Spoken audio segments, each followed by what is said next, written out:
JWell's pretty early on, and we're just really sort of getting the first members on now. Some of the things that we're thinking about, obviously I mentioned the refugee education is one of the things that we think a lot about. We've had a lot of demand from that from multiple sources. There are other organizations working on that. We also think about what are the ways that we can uniquely contribute to those and partner with those other organizations. There's a lot of demand for STEM curriculum, so we have STEM curriculum needs around the world. Some of that is for networks of schools, some of that is for countries that are looking for advances in STEM curriculum. We think about partnerships with, there's my colleague Laura Schulz here who does a lot of work in early childhood education, and people are having a lot of demand for the kinds of work that she has to really think about how do you actually prepare kids to even be ready for school. What are the kinds of early childhood activities we can be doing at home and in preschool programs that would prepare them for school. And that doesn't necessarily mean making sure that all the students can read, as a lot of people are trying to think about sort of accelerating education, but really rather thinking about what are the habits of mind and skills and ways of thinking about the world actually that are really beneficial for helping kids at those young ages. Refugee education is a significant problem and becoming a challenge that more and more places are facing around the world right now. And there are other people, other organizations thinking about how they can help contribute to these, to solving these problems there.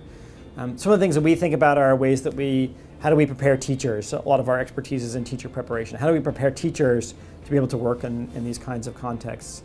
And in many cases, as we think about a lot of our expertise in digital education, probably the last mile, what the students are actually going to be doing is unlikely to be digital. They don't have the technologies to be fostering that.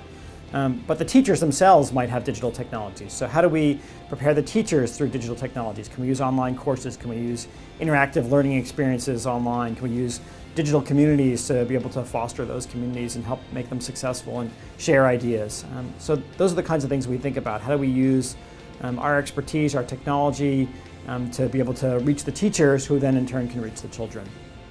One of the things we're thinking about, my colleague Angie Belcher calls it sort of quantum curriculum. And one of the things we think about is how do we really prepare, again, as we think about some of the younger grades. We focused a lot of our efforts on the older grades, but a lot of times kids get to middle school, even upper elementary school, and they sort of tune out of science, they tune out of math, and then it's really hard to get them back if it's possible at all. One of the things we think about is how do we prepare the elementary school teachers to be better prepared for teaching math and science in their own classes.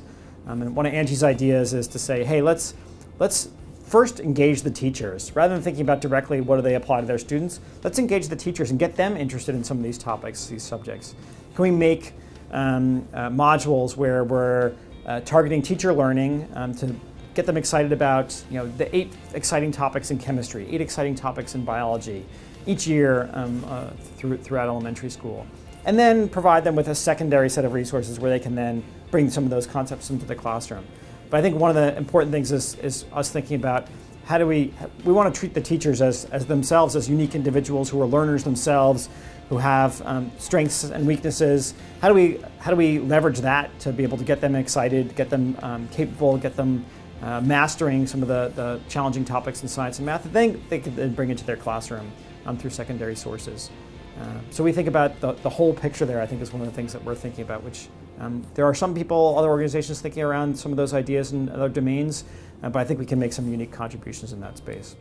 Yeah, one of the core values that we have is that we try to think about teachers as a really important part of this whole system, and not just as deliverers of information to students, but rather really active learners themselves, active participants who have their own desires to learn, their own desires to think about the way they practice.